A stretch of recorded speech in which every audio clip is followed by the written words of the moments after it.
এই জায়গাটা আমার খুব পছন্দের। সুন্দর জায়গাটা। যখন আমার খুব একা লাগে, খুব মন খারাপ হয়, তখন আমি এখানে একা একা বসে থাকি, কত কিছু ভাবি, কল্পনা করি।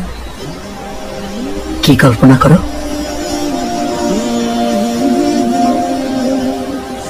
কল্পনা করি যে কোনো রাজপুত্র পঙ্খিরাজ ঘোড়ায় চড়ে আসবে আর এসে বলবে, ইতি, তুমি কি আমার প্রিয়তমা হবে?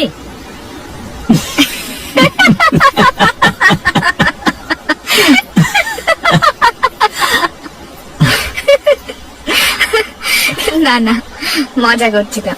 এমনি এমনি ভাবি যখন যেমনে আসে।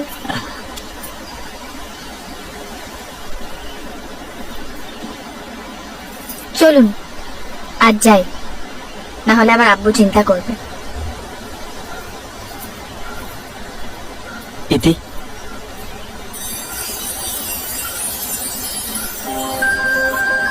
আমি কোনো রাজপুত্র নই, আমার কোনো পঙ্খিরাজ ঘোড়াও নেই।